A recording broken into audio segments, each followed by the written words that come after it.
Good morning, Knicks Nation. Today is Wednesday, the 25th day of September 2024. Hope you're safe and healthy today. Hope your family's safe and healthy and that the needs of you and your family in terms of food, shelter, clothing, as well as health are being met today. Blessings upon those that work in the healthcare field, along with the first responders who out here every day saving lives, and those that pick up garbage, keep our places clean, and those that make deliveries for our convenience. Double blessings on the men and women that are out here trying to help rescue, deliver, and recover teenagers and children that are the victims of child molestation and pedophilia. People that are also victims of pornography, child pornography, prostitution, child prostitution, human trafficking, and sex slavery. Double curses on the perpetrators, the profiteers, and the perverts that create these heinous industries. Finally, double blessings on the homeless. Nearly or more than 600,000 men, women, children, veterans, families, senior citizens, homeless in the United States of America, and millions around the world in similar or worse conditions. Blessings upon them, for theirs is the kingdom. So, today, I just wanted to go a little deeper into Jericho Sims. Yesterday, and I've been noticing it a little bit, people are all hyped. Even my man Perkins is hyped about Julius Randle starting at the 5. Julius Randle will not start at the 5. And as I was afraid of, people get carried away with Tibbs' comment about Julius playing 10 to 15 minutes at the 5. That doesn't mean he's starting at the 5.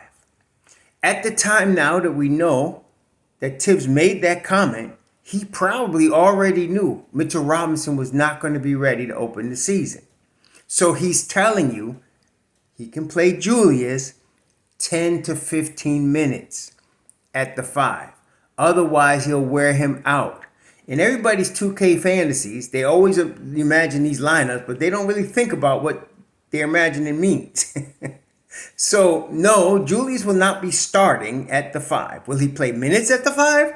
Yes, as Thibodeau stated, 10 to 15 minutes. But Jericho Sims is really an important piece. Already built into the Knicks rotation and lineup, aside all the craziness that people were suggesting, is Mitchell Robinson starting at the 5 with Jericho Sims backing him up and Precious Achiuwa in the second unit. That was already built in. And so now that Mitch Rob is known to be out until early as December, I think he's going to come back in December. But now that it's known officially he won't come back until between December and January, Jericho Sims becomes the starter at the 5. Precious is still the backup 5. And then you're going to play some lineups with Juju at the 5. Now, it's not guaranteed to work because in the past it hasn't worked. That's why Tibbs hasn't liked to do it. But because he now has OG Anunoby and Mikal Bridges on the wing, one of the luxuries of having two top-tier defenders on the wing is to be able to play a guy at the 5 and not give up too much. But again, it's not Tibbs' style to play a 6'8 guy at the 5. So Jericho Sims becomes the guy at the 5. Now, somebody pointed out to me yesterday, I forgot who it was, but that Jericho Sims has a 7'3" wingspan. He doesn't play like a guy that has a 7'3" wingspan. Like OG plays like a guy with a 7-foot wingspan. So does Mitch Rob. But Jericho didn't strike me as a guy like that until I found out that is true. He has a 7'3" wingspan. He's 6'2", 245. Now, 6'10", 245. You know, one of the funniest quotes I got yesterday, there's always people that think they coaches coming on my channel and tell me, I need so-and-so to do this and that, as if they're a coach and they know what the hell they're talking about. But this is what he said. I need Jericho to put on weight. I know, right? 6'10", 245. You need to bulk up. Anyway.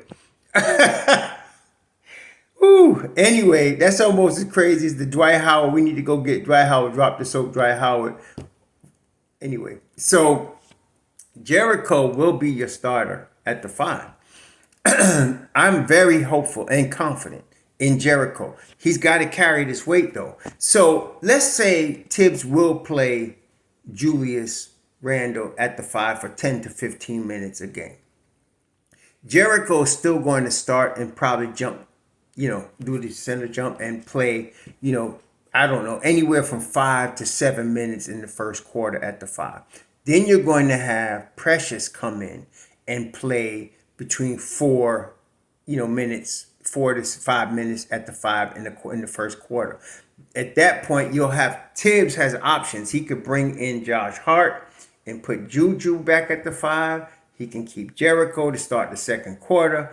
He has a lot of options. And again, we talked about already the tremendous versatility that Tibbs has at his disposal with this roster. So Jericho is going to not only get his opportunity to start, and along with many of you have already indicated to me as well, we believe he's going to be able to do the job. That really between him and Precious, they're going to get the job done and they're going to do it well. Neither of them are going to be all-stars at the 5, but we don't need that. We need competence at the 5. And for Jericho Sims, the biggest issue for him is foul trouble. And the reason is it's not his fault. It's because he has not gotten consistent playing time that he can count on over his career. He's been pushed into situations. And again, the 5 spot's the hardest spot to learn because you got to call out the defenses and you got to protect the rim, especially in Tibbs' schemes. And he has not been able to get that consistent minutes so that he can get in the flow like that. But this year he will. So if he can stay out of foul trouble, and again, the foul trouble comes with inexperience. Especially at the 5 spot in the NBA. It comes with inexperience. Guys come in a lot of times, young Sanders especially, they come thinking they're going to block everything, leap up everywhere, and they get in a lot of foul trouble. And they don't know the nuances of the NBA game in terms of live action. We could look at it from the sideline, but playing it's a whole different thing. So hopefully now, this is his 4th season, he could stay out of foul trouble. That's going to be a big one. If he stays out of foul trouble, and does what he normally do, which is Jericho Sims, like all the Tibbs players, he's going to hustle. He's going to bring his 100% effort every play, offensively and defensively. Nobody's ever going to outrun him down the floor on the other team's 5 men. They're not going to do that. He's going to be down there. He's going to call out the plays. He's going to do all that. If he just does those things, and then from what we've been seeing in his videos, he's been practicing some offensive moves. But honestly, the biggest offensive input he will have is just being able to pass the ball. And we're not looking for him to be Isaiah Hartenstein and hit people on back doors and stuff. But just competently handle the rock and pass it, and then get in the position for a rebound, offensive rebound.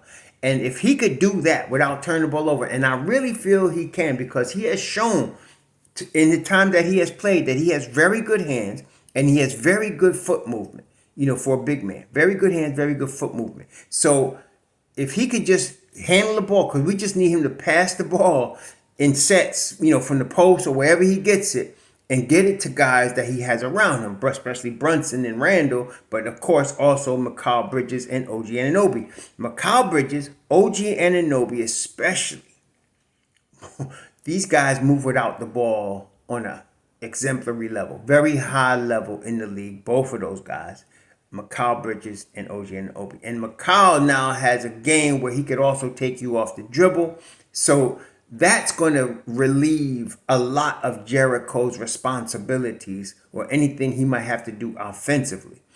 Defense is where we need him focused. And if he could do that, and I believe he can, we're going to be in good shape because Precious already can play the 5. He defends. He offensive rebounds. He scores near the basket. Precious got his own package of game that he brings to the table.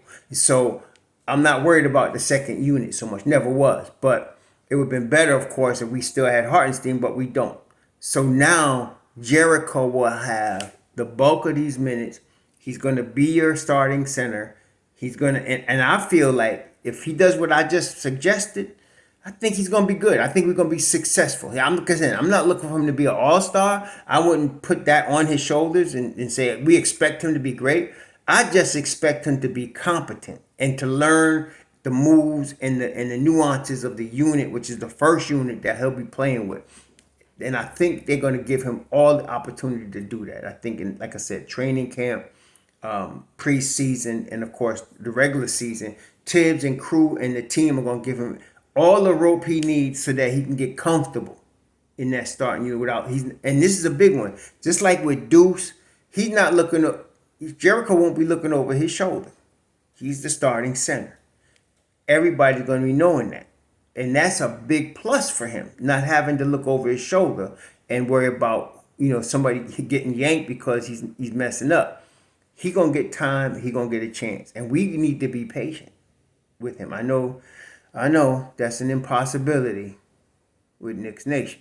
But we do need to be patient with Jericho Sims, because if we're patient with him, it won't take him long. I don't think so. I think if by the time you get to game 10, he should be in the flow. Okay. And then we'll have something going on, So Jericho's going to be your starting center, not Randall. And Randall will play some minutes at the 5. And the thing is, that allows Tibbs to do that, aside from I mentioned Mikal Bridges and OG Anunoby being out there, is Josh Hart. Josh Hart has shown at 6'4", he can play the 4. Tibbs really, and this is the most important thing, Tibbs really trusts him at the 4. So you bring him in there, and now you can play Randall at the 5 a little bit, and you can get ball movement and all that stuff that you want out of the offense and not really give up too much defensively. This is where I'm concerned with Randall playing the 5 defensively. You don't want him wearing himself out trying to guard guys like Joel Embiid. That don't make no sense. Or Giannis Antetokounmpo. You don't want him doing that. That's why you got Sims. That's why you got Precious. You want them doing that. And you want Julius guarding guys that he can overwhelm, at 6'8", 250.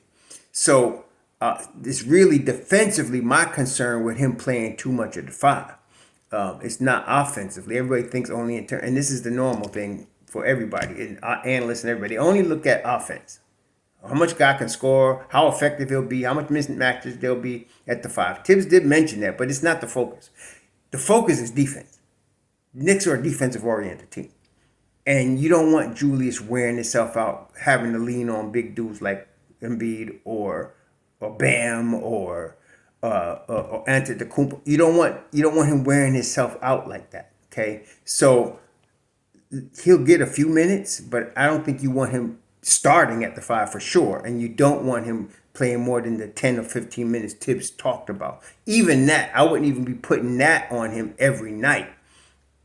Every once in a while, depending on the matchup, that's where you want, and depending on how Julius is flowing that night, that's how you have to make that decision. But it's not something you want to do every night, and it's definitely not for extended minutes. So this whole notion of starting Ju at the 5 is kind of ridiculous to me. But Jericho Sims, we all need to get behind him. He's very important now, okay? Very important. And so I think he's up to the task. I've always said I got no problem with Sims and Precious, and we were talking about this from the end of last season. You remember we were talking about running it back. Forget all these trades, just run it back and let these two guys handle business. Well, that's what we got right now. And I'm very confident in them being able to do this. This is an important season for the Knicks. This right here is probably the most important season, since Pat Riley coached the team. Put it that way. This is that kind of important. In other words, you're talking about a team that could really get to the NBA Finals. This is legit. This is for real. This ain't no pie in the sky. So this year becomes important, and Jericho Sims, is now very important to that process. That's all pulled for. Meanwhile, y'all enjoy your Wednesday. So.